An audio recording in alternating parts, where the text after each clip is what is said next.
Welcome to Old Path and our study through the New Testament book of Revelation. We are kind of making our way through this. We get to a very interesting chapter today, chapter 7, and it's right in the middle in the context of the opening of the seven seals. What we have here in this chapter is something that I've kind of been looking forward to doing because I want to give you kind of a glimpse into how I prepare and study, and when I'll look at a particular passage, the way that I'll approach it. This is a great example because what we have here in the in the record itself, in the text, is a break kind of from, it's not a break from the context. I want to be careful how I say this. It's a break from what we would think that there's the opening of the seals, there's the seven seals, 6 have been opened. We would expect that the very next thing that we would read is the seventh seal being open, and that's not what we get here. Now, you'll find, I'm going to point out some of these places to you, but there are some events that take place in this text, in this chapter, that have led to some really odd conclusions based on how you approach the actual book itself. So I want to go through those, and what I want to do is start with just observational things that I believe are really helpful when it comes to how we approach and again, study a book. So really just kind of something that I'll share with you that I learned from my pastor and how it was that he approached the text itself. And it's just kind of how I grew up and how I learned studying the scripture. So I'm just passing along what I was taught by someone else. And to me, it's been very, very helpful in my development as far as being a believer in the Lord and of studying his word, and how do you come to the understandings and the conclusions that you do. So how we approach a text is always, again, not trying to come to something with anything that we read with some preconceived notion. I don't have to read into the text. I just want to read it and make some observations just off the top before I start to study the language or any of those kind of things. This is a great example of that, and especially in a book that doesn't follow a complete chronology. If we look at it as being a book of things that are historic, though future, they're going to take place, and they're going to be, by the end of it, we'll look back and say, historically, this was the time of the tribulation, the 7 years. What we do now is we read it, we're reading about the things that will happen in the 7 years.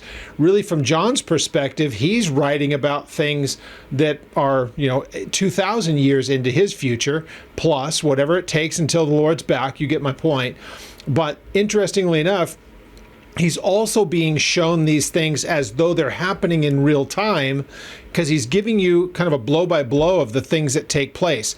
It's one thing when the Lord would speak through a prophet in times past, when here's what's going to take place. In this, we get some real specifics and about the things that happened during the 7 years. So the idea that there are seals and trumpets and bowls, that's not covered anywhere else in the text. Nowhere in the Bible do you get that kind of information. You'll have passages in the Bible, both Old and New Testament, that talk about the era of time, but the things that happened during those 7 years are very much unique.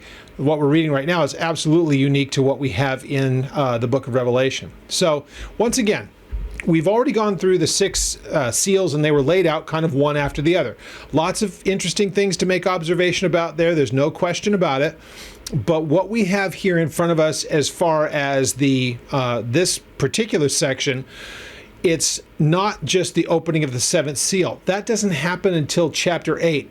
So the whole of chapter 7 is before I believe it fits this way. And not everybody agrees on this. Even some people that I would agree with on a lot of this book might not necessarily believe that this fits in the same chronology. I do. I just believe that before the 7th seal is open, which exposes the trumpets and ultimately the bowls, there is this little interval of what happens, and I think that we get that little impression by the first few verses.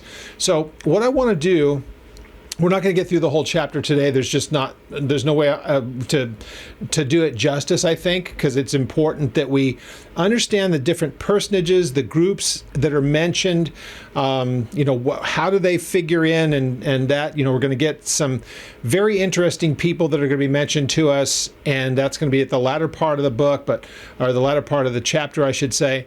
But we get into the 144,000 today, and that's very, very significant, of course, because of what the cults have made of it. And interestingly enough, people that would consider themselves Christians but have a different view of if this book itself is historic, if it's already taken place, if it's speaking just in a symbolic way. It's supposed to be an idealistic thing, and it's all speaking in code, and it's not actual literal. I believe that it's literal. I believe that it's future. So my approach to this after the third chapter is Jesus addresses the church after we get in chapter 1. And if you've been studying through it, I hope this isn't too redundant. But the first chapter is really just kind of giving us a glimpse of who Jesus is as he's represented. He's the one who is speaking also and giving the instruction. And so John is told that he's supposed to write these things down. And then Jesus begins to say to the churches in chapters 2 and 3, he addresses 7 churches in what is now modern day Turkey on the West Coast. So at chapter 4, then we're put for the next 2 chapters, 4 and 5, John is present in the throne room of God in heaven, and he's seeing he gives us kind of the layout of what he's seeing with his eyes in chapter 4. In chapter 5, he's able to lay eyes on Jesus, and in the way that he looks at him as a lamb as though slain.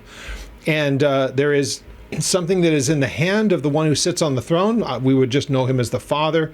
And in it is a scrolled up, writing which has 7 seals on it. And John sees this whole thing, and that Jesus is the only one found worthy. Initially, no one was, but of course, we all knew that Jesus would. We have that hindsight. John was taken aback by this.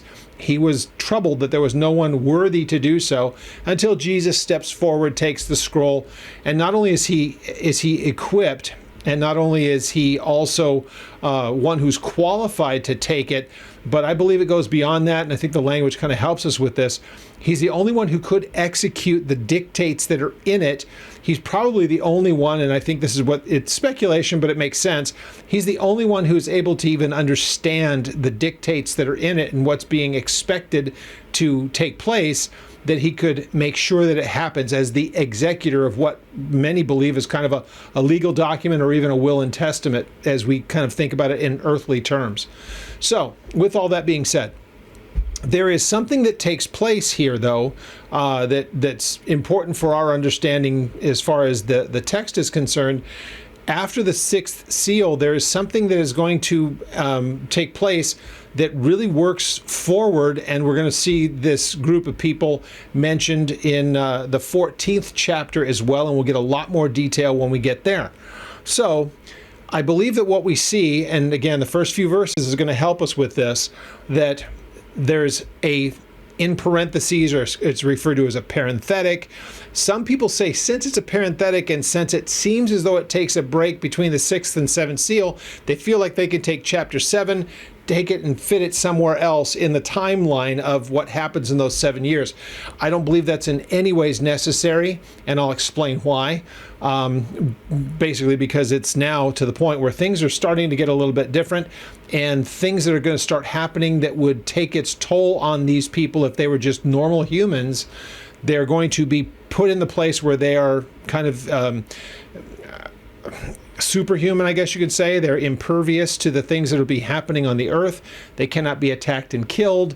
The judgments that come upon the earth cannot have anything to do with them. They're the plagues and all the rest of the things that are going to be coming, and the supernatural things happening to the earth cannot touch them. And so we'll explain why that is, or we're given the details on why that is.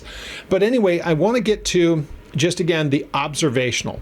So I come to a chapter like this and I realize that there is a break in the immediate chronology. I would expect that right after the 6th seal, that the seventh would be open because there is 7 seals, right? Just makes perfect sense. That eighth or that seventh seal doesn't even get open until chapter 8, so that leaves us with chapter 7. And so I think what we can look at here is at the close of the 6th seal and all the things that are there, then there's this time when it's about to move on to the next thing. However, God says, before we get to that, I want to take care of this here, and that's where we find chapter 7, and I believe it fits seamlessly in the timeline with chapter 8. And I know not everybody's going to agree with that. That's fine. But again, now is the time when these people are going to go into the world and they are going to be the evangelists. Now, before we look at it, I will make mention that there are those who believe that the church is here for a portion of the tribulation up through the before the 6th seal begins to take place, and they believe that the rapture happens somewhere around there. And they say because the church should have to go through a time of refinement, and it's not, if judgment's happening upon Christians at other times and other places, why should we ever be expected to escape? And that's the reasoning among many things that they say. But the reasoning is that the church here in places where it's easygoing shouldn't be expected to just be able to escape when other believers are having to pay with their lives throughout the world. But again, that just falls flat, because think about for hundreds of years in this country alone, people have had the freedom to just walk with Jesus, and they've never had to face any kind of persecution, let alone be put to death for their faith. So the idea that it should be some kind of a universal thing, that the church, if it's being persecuted somewhere, should be persecuted everywhere, is nonsensical.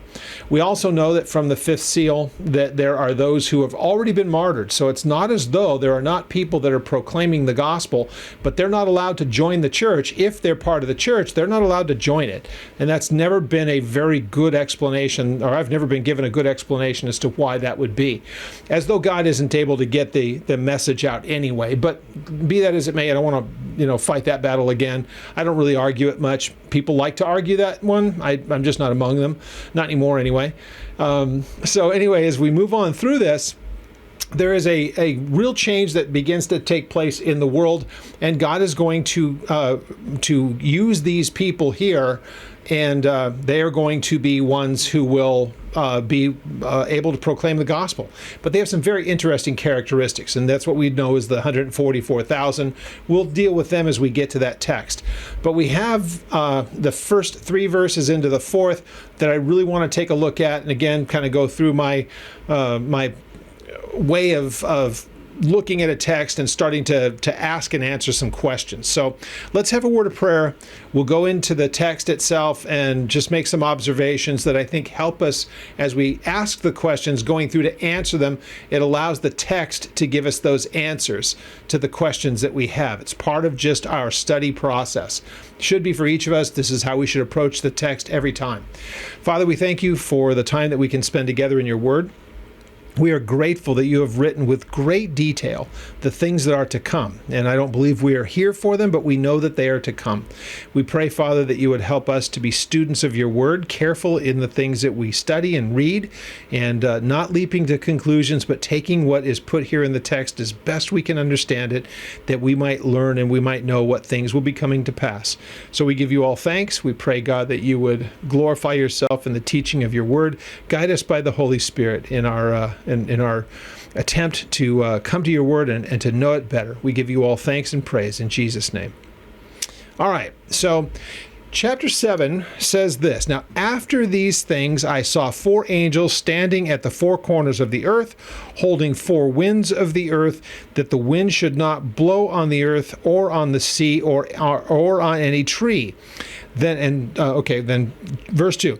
Then I saw another angel ascending from the east, having a seal of the living God, and he cried with a loud voice to the 4 angels to whom it was granted to harm the earth and the sea, saying, do not harm the earth or the sea, or the trees until we have settled, or sealed rather, the servants of our God on their foreheads.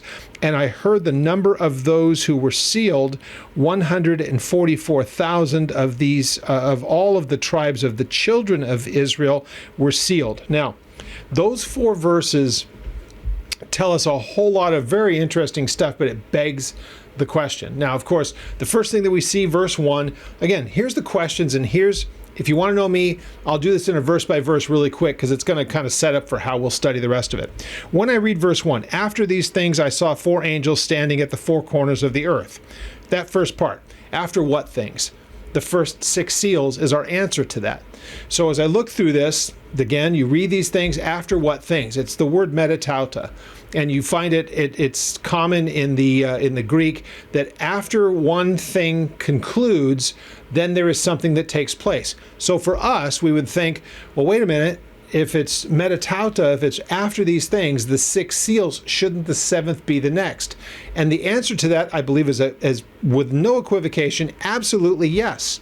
But that doesn't mean that before that happens that God doesn't have something else that's going to happen between the 6th and 7th, and it doesn't need to be some grand length of time, but it is, here are the things that are going to happen sequentially. Now, again, this is, let me make sure I mentioned it very briefly, but I may as well just do it now. Depending on how you view this this particular book, there are a variety of them. I dealt with it in the very first week. There's a variety of views about this particular book. There are some who believe that it has already taken place in times past. And there are those who would view the book and they would say that since those things happened in the past, then there's really a lot of this book that really doesn't have anything to do with future events till much, much later, almost towards the end of the book. And that's the only thing that's still going to be happening down the road. There are others who not only believe that it's kind of has some historical precedent to it, but none of it is intended to be taken in the literal sense, whether it's historical or future, because it's all about idioms. It's all about, symbols, and it means that anybody can look at it and say, since it's all symbolic and it's all allegory, it's whatever they want to, however they want to try to explain it. It's just this fanciful bunch of things that are said, and if we could understand the symbols, it really applies to the church, or it applies to this, or it applies to that. And sometimes they'll even say historical periods of time during the world's history. There's all kinds of different rivaling views out there. But that's a problem when you start to take liberty with the text and read into it and say, like, you haven't even opened the book yet. You get to the book of Revelation, you're about to open it to page 1, and the first thing that you think, I don't believe any of this is future. I don't believe any of it can actually be known what's being said here. It's more just, kind of left up to the interpretation of the individual. But the problem along with those lines, that means that you have to take so much of the rest of the Bible that talks about this time and relegate it to the same exact thing. It's all allegory, it's all symbolic, it's all historical, it's this, that, and the other thing. And you end up dismissing so much of the Bible that way because you're taking license with the text that it doesn't give you. So again, we've gone through it. There are many of those people that said this has all happened in the past, and yet nothing historically fits very well with what we see here, unless you just think it's very much hyperbolic, making things much, much worse than they actually were, and making it seem as though it's more universal when it was really only localized to Israel and Jerusalem in particular at 70 AD with the Romans. If you buy into the historical, it's already taken place, or what we know as preterism, or preter, it's already taken place, Latin. So the people would look at this and say there's really nothing to do with any of this having any future matters. They would look at the millennium coming up at the end of chapter 19, the beginning of the kingdom of Jesus, the 1,000-year reign of Jesus. They think that is symbolic, and it actually started at 70 AD. They just read so much into this, and everything at that point becomes more spiritualized. There's nothing literal about it. Of course, I reject all of that. And so I take the literal future view of this. And so as I see this, You have the person that rides out at the first of the seals. You have the second, third, and fourth. And by the end of those seals, a quarter of the earth's population, or round figures, 2 billion people are dead. There are martyrs that are part of that time. In those first 4 seals, you have people that are put to death for their testimony. That's the 5th seal. They're not able to join the church. They are kept there, and they are told, you wait a little while longer, a robe is given to them. They have been faithful, and they did not. They were martyrs because they remained faithful, even though it happened during the tribulation. They will have to remain in that place until the number of the people like them are gathered to them, and they'll all, at the end of it all, they would be released into the kingdom. They've been faithful, but they're not the church, because the church is elsewhere. The church is not kept under the altar as martyrs. Those people were killed for their testimony. I know a lot of people who have come and gone from this earth who love Jesus, were not persecuted, were not put to death for their witness or for their testimony. They simply died in relative calm and peaceful times. So very characteristically different. So at this point, we get to the 6th seal, what we looked at last week, and there's all kinds of the horrible things taking place. And then is this after these things. That's the first part of this. After these things, what things? The 6th seal. This is what he saw. 4 angels standing, and they didn't just get there as he's watching, they're already standing there. As he sees it, they've already been there. And so this is what you get when you study the actual language itself about the tenses of things, and when it says that they're doing an action. In this case, when he looks, it's not as though he's watching them come to the 4 corners. And the 4 corners just is simply trying to say to us north, south, east, and west, the extremes of the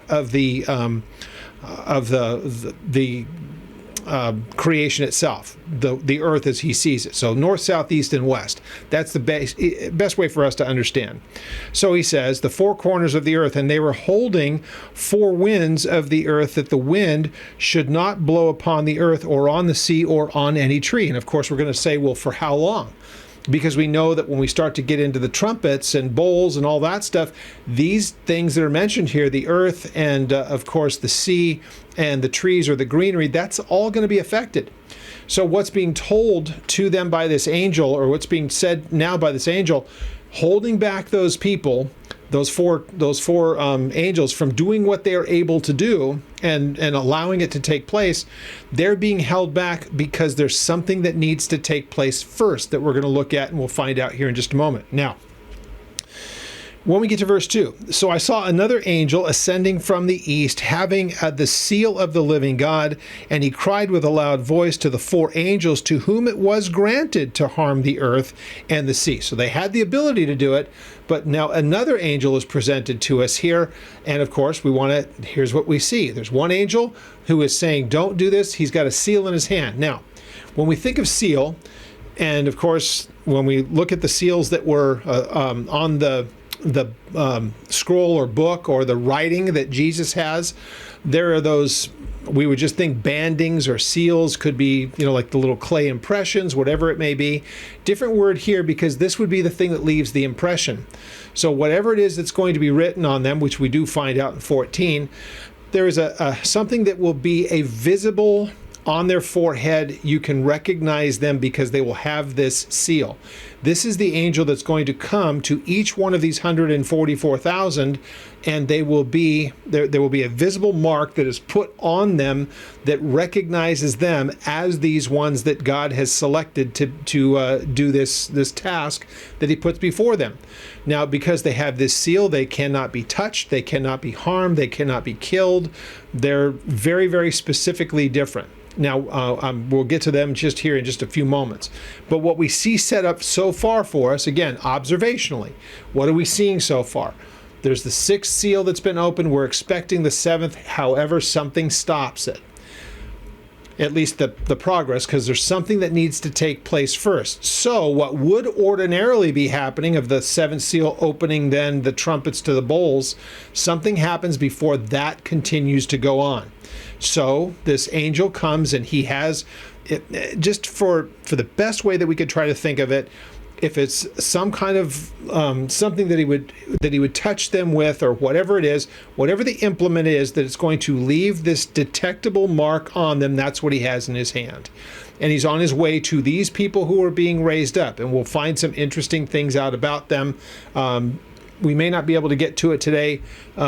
Maybe before we start the next section next week, I might get to a little bit more of it. But if you want to, if you can't wait, go ahead and check chapter 14, because they're mentioned again there, and you find a lot more about them. But what we have here today is very sufficient, and it's really interesting that there are some omissions and some additions to the tribes that are here and the names that are there. We'll get to that in just a moment. Now, we get to verse 3, and here's what it was saying: don't harm the earth, the sea, or the trees until we have sealed. That's how we know that this is, I believe, supposed to be in the timeline, because we're going to get back to the judgments. But before that takes place, there is this bit of detail that we need, and there is this sealing of these people, which is preparation for them to go and do what they've been tasked to do. So it's with that we get then to verse 4, where it says, and then he heard the number, and it was the 144,000 that we know from the text. And really, because it's just very fashionable to understand and remember that number, because it's, again, controversial and cults love it, and there's some interesting things that we'll talk about with that. But let's take our time and go back a little bit through these verses, because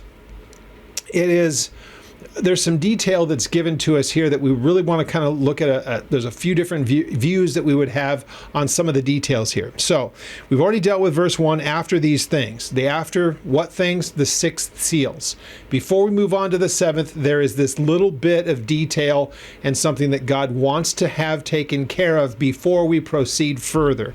So after these things, here's what John saw: 4 angels, and they're already standing at the 4 corners of the earth. And I believe that's just a simple way, again, north, south, east, and west. It just means that from every direction.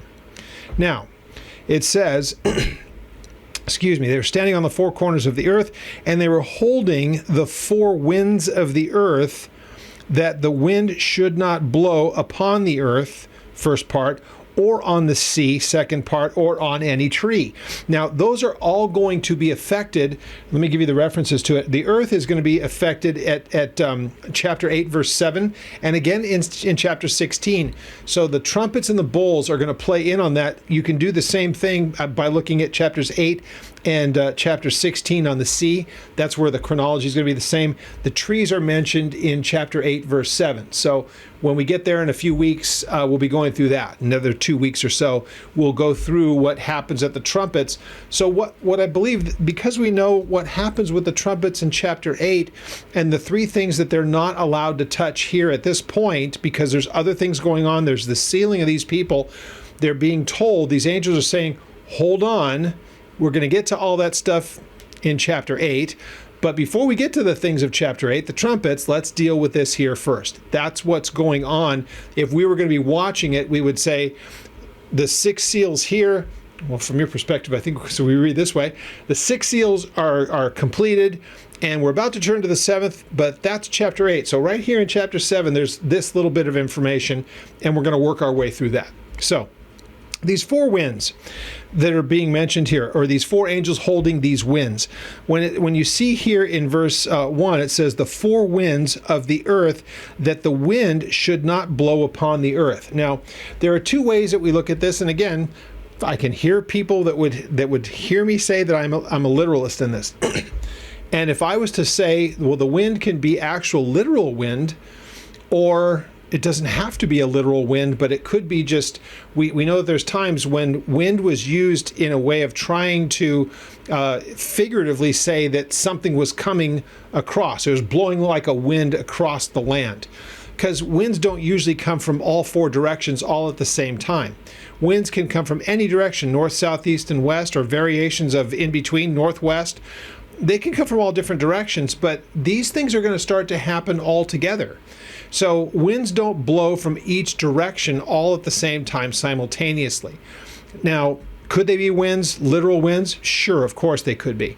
but it makes sense in the context here that they're being used in the metaphoric or figurative sense, that it's kind of like a wind that would sweep in. There are going to be a bunch of judgments that are going to kind of sweep in like wind, and they will be affecting everything of the creation, but in particular things on the earth, things like green plants and trees and the sea. It's going to be massive. But right now they're just being told it's not yet. There's something else that needs to be done. So they were told not to do this. But that tells you it's not to be done, but it doesn't say ever.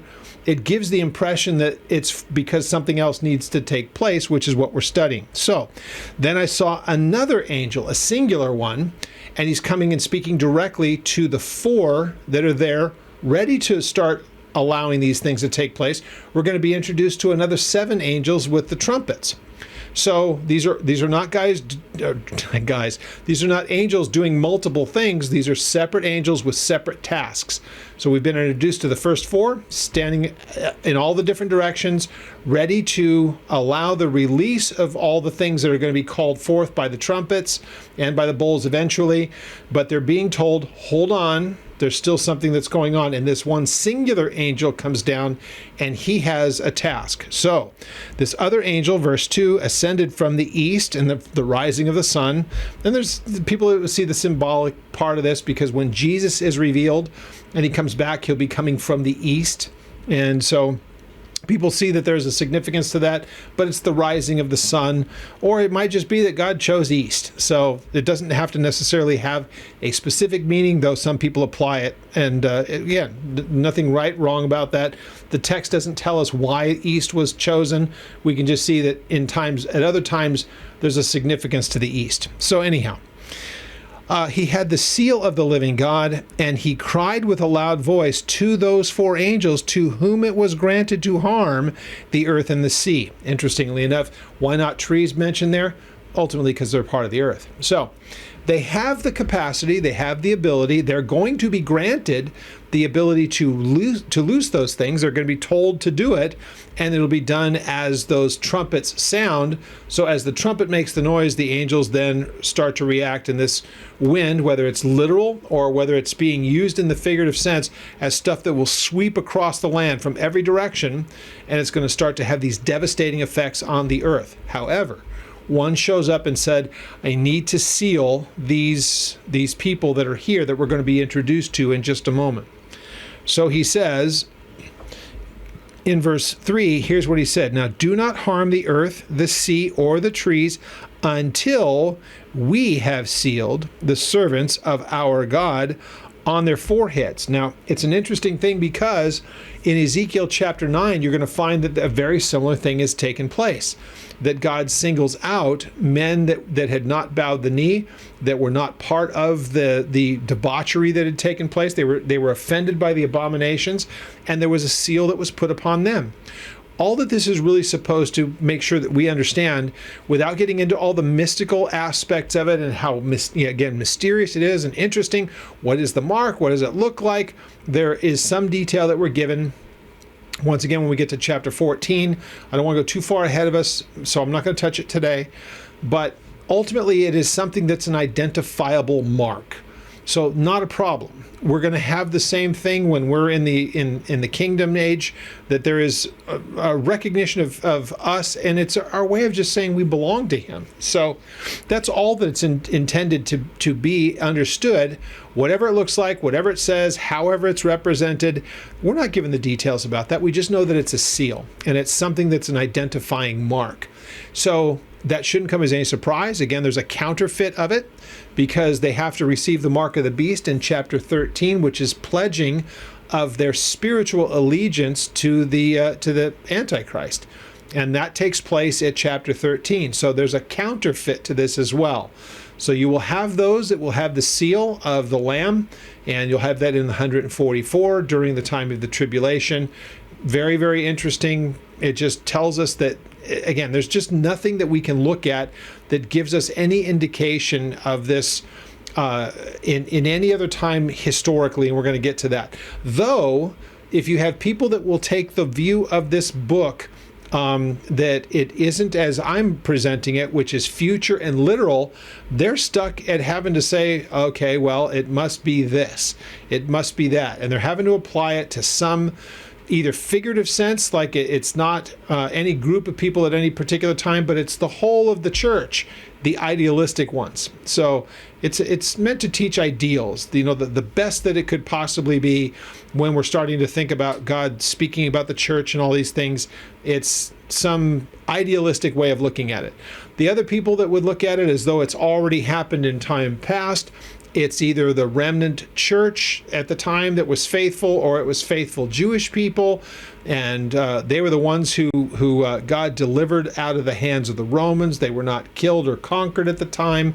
There's just all those different things. They have to come up with some other explanation other than it's somebody that these are people that will be chosen future. They can't even explain to you why specifically the groups and the tribes that are mentioned are here, and they are fascinating who is mentioned here. So we're going to get to that in just a moment. However, let me just make sure I say this.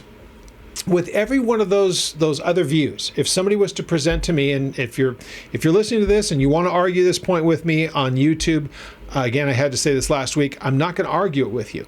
You can go ahead and send me an email if you want to on this, but I'm not going to have it in the open channel on YouTube to argue about it. I had to erase some content that was really kind of weird, and I just don't want to have it there for people to get confused. But I have no problem if we're going to do this in email.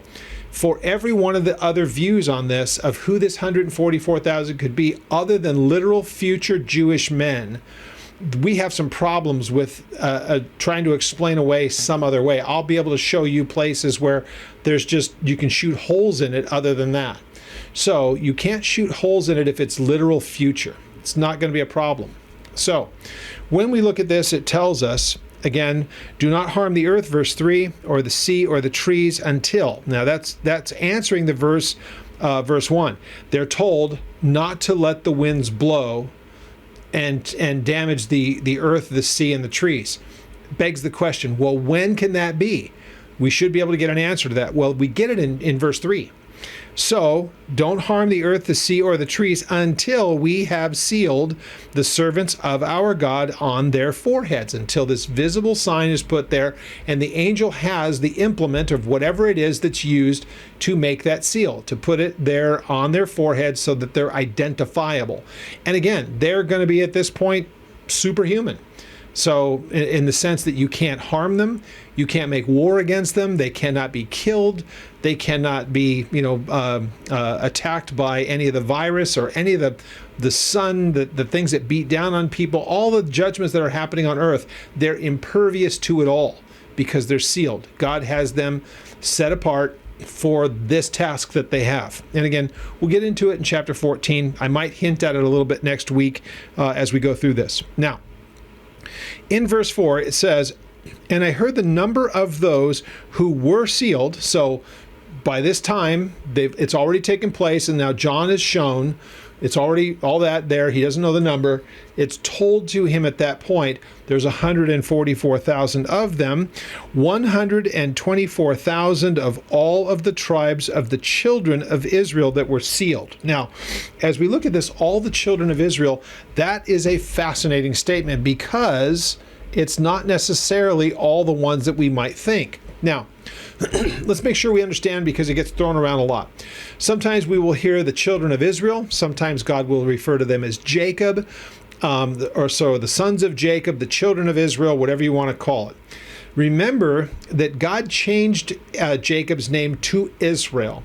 So when he did so, that's why whenever we hear Jacob or we hear the sons of Israel, sons of Jacob, all that, it all means the same thing. It means his direct descendants. Now, sometimes, excuse me, as in this case here, these are not 12 literal sons. These are just sons or descendants of those original 12. And so they're the ones that they belong to the tribes. Paul belonged to Benjamin. Jesus belonged to Judah. And you can just go through and find out these different people through time what tribe they were a part of. Now, this also is kind of interesting because There are those who say that this can't be literal because there are the 10, quote, lost tribes.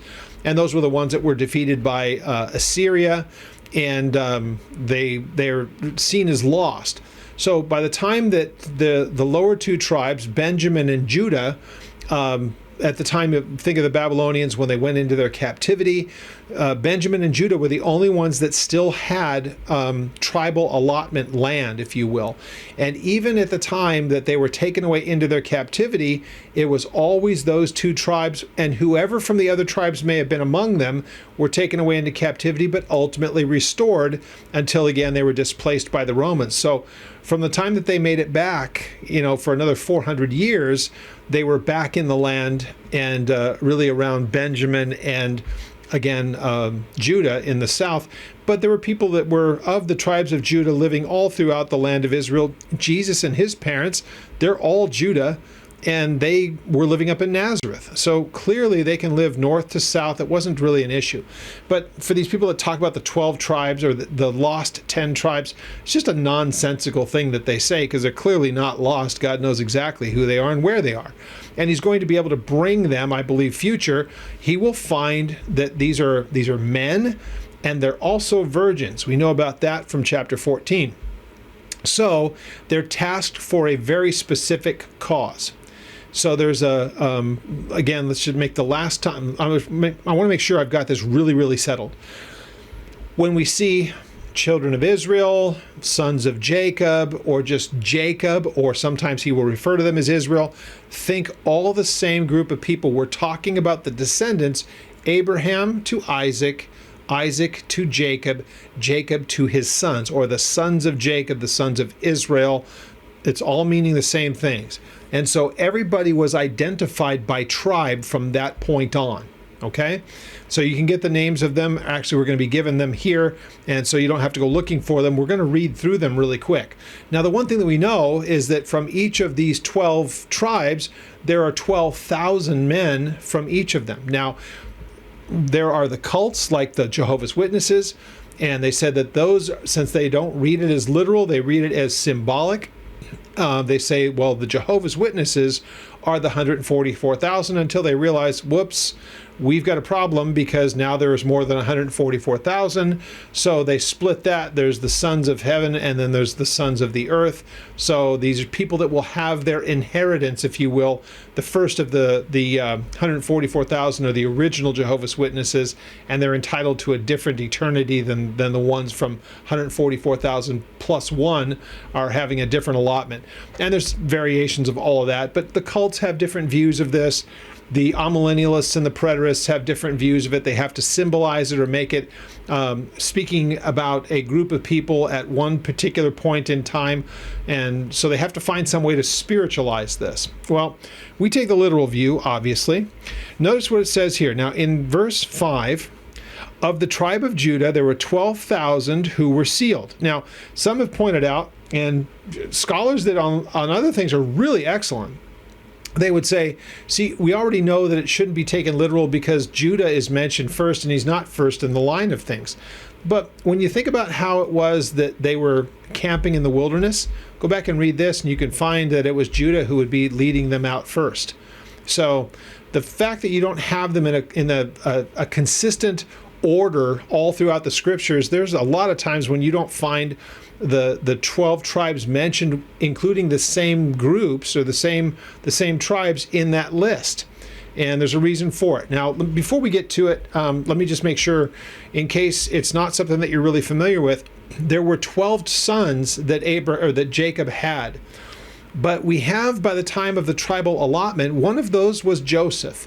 So we know that the time of the Exodus, that was because Joseph had gone to Egypt. That famine that had gripped the land, Joseph, who they thought that they had killed, or who they thought was dead, was second only to Pharaoh by the time that God moved them down into Egypt looking for assistance because of the famine that was in the land. So it was all the other sons of Jacob who were having to travel, other than Benjamin, had to travel down to Egypt to try to seek remedy, looking for food and everything else, only to come to find out that it's Joseph who they didn't recognize at the beginning, but that Joseph had two sons, Ephraim and Manasseh. So you'll never find any tribal allotment for Joseph. It's always he has two tribal allotments because of his two sons, Ephraim and Manasseh. So when you look at a list of it at that point, since you no longer consider Joseph as a single tribe, you then have 13. But when it comes to the tribal allotments, when they finally came into the land after the Exodus, you have 12 tribes that have tribal allotment, including Ephraim and Manasseh, but you've got 13 tribes. So what do you do with the one that doesn't have it? It's Levi. And Levi is the spiritual tribe, and God says, I am their inheritance. They're not going to be given a tribal allotment because they're going to have a whole different reason for existing, and that's to serve me and serve my people as priests. So that's how that whole thing works. So what you would expect as we look at this, that when it comes to the 144,000, well, it should be that you would figure, okay, since it's the tribes plus Levi, that would be 13 tribes, not 12. Interesting. There's one group that's missing here. There's one tribe that is missing. So we don't find Ephraim here, and we also do not find Dan here. And there's a lot of interest as to why that would be. And I'll give you what my own personal view is. Let's look at the ones that are here. So first of all, Judah is mentioned in verse 5.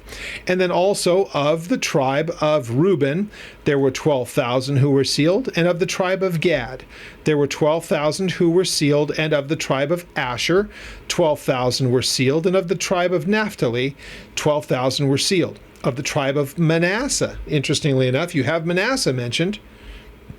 So of the tribe of Manasseh, 12,000, always the same amount.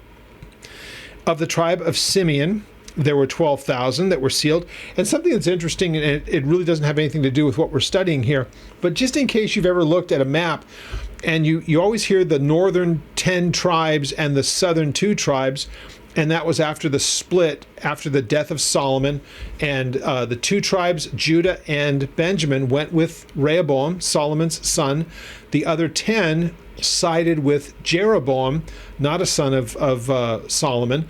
And those were what were known as the northern 10 tribes. Simeon, though, when you look at where their land allotment was actually completely landlocked, if you will, by Judah. So if you look at Judah's allotment, Simeon was down here in kind of what is the southeastern portion of southwestern portion, I should say, of the tribal allotment that was given to Judah.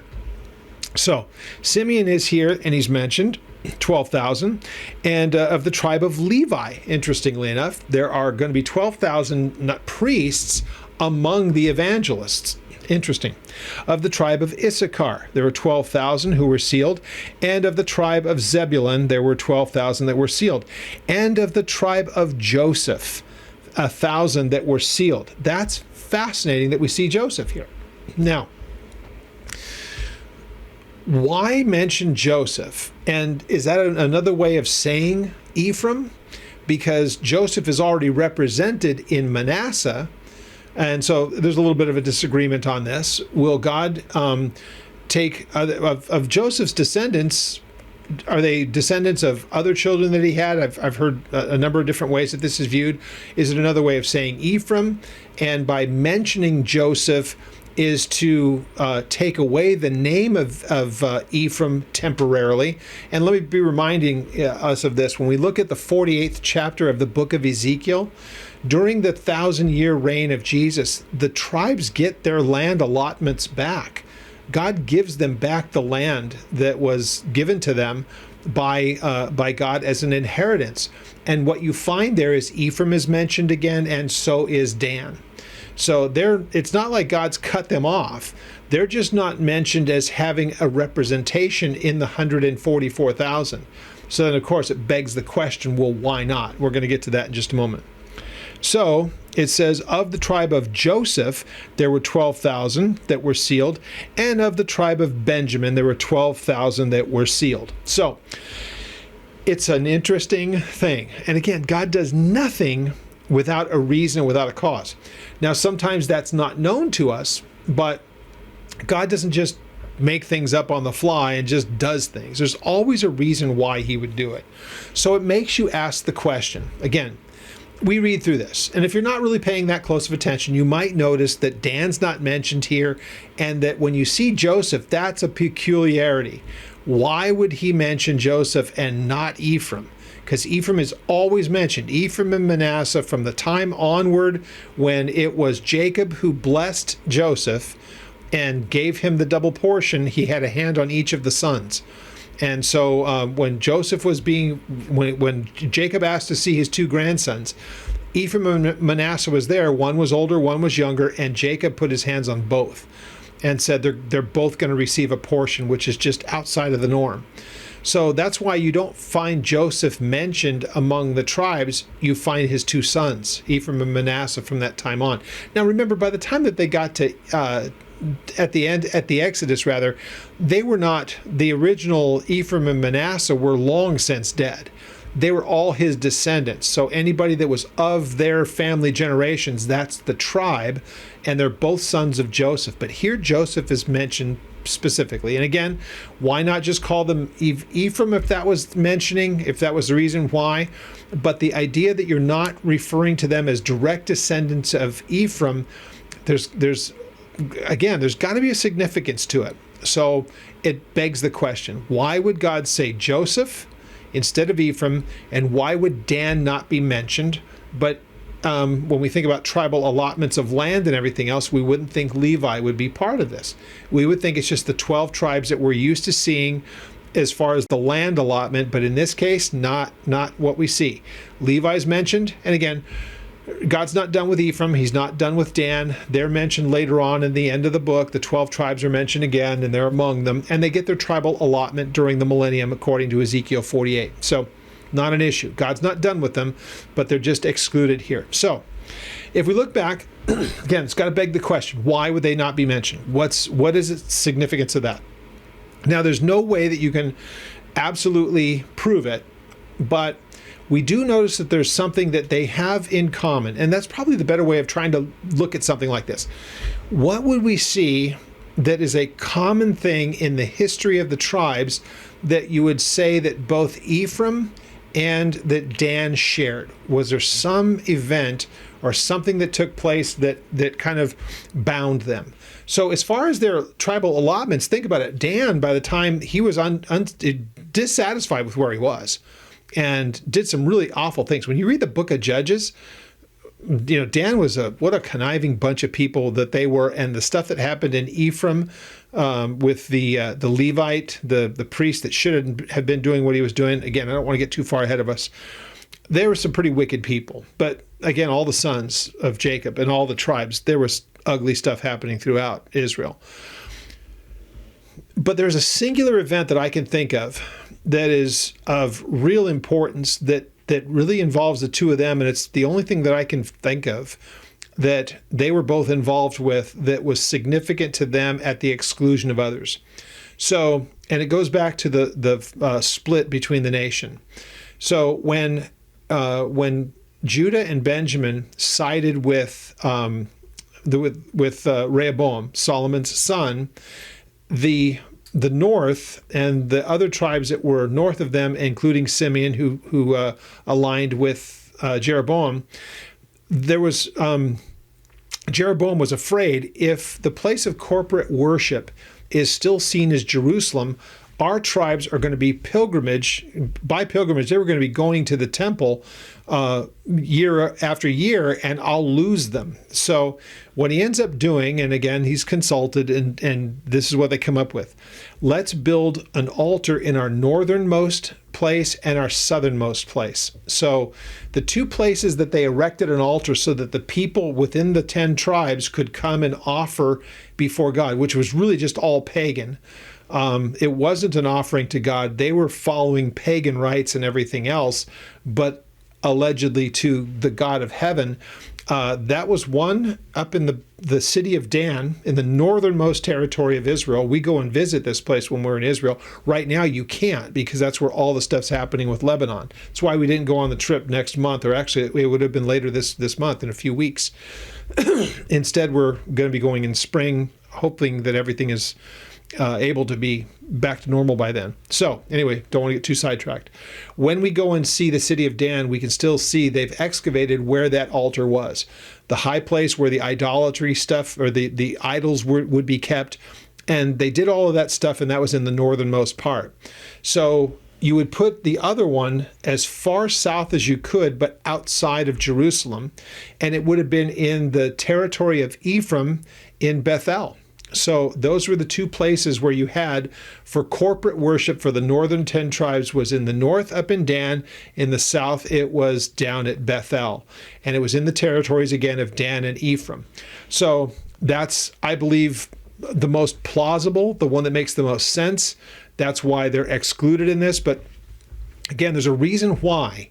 It's, every time you think of land allotment, that's why it's not having to do with the land allotment, or it would be the 12 tribes excluding Levi, and you would have both Ephraim and Manasseh. But the interesting thing here, you have Dan not mentioned, nor do you have Ephraim mentioned. Ephraim is replaced with Joseph, and what that does is it just drops Dan off entirely. But remember, God's not done with them, because once again, they'll be given a land allotment during the millennial kingdom. So that's told to us again in Ezekiel 48. So we're going to find that there are some things that they do. And if you'd like to read it and just want to, for recreational, if you will, reading, read chapter 14 about the 144,000. It's there. You'll get more detail on them, and you can see some characteristic things. We'll probably touch on it a little bit next week before we move on. But to finish this off here today, you're going to have another one of those situations in verse 9. This is where we'll pick up next week.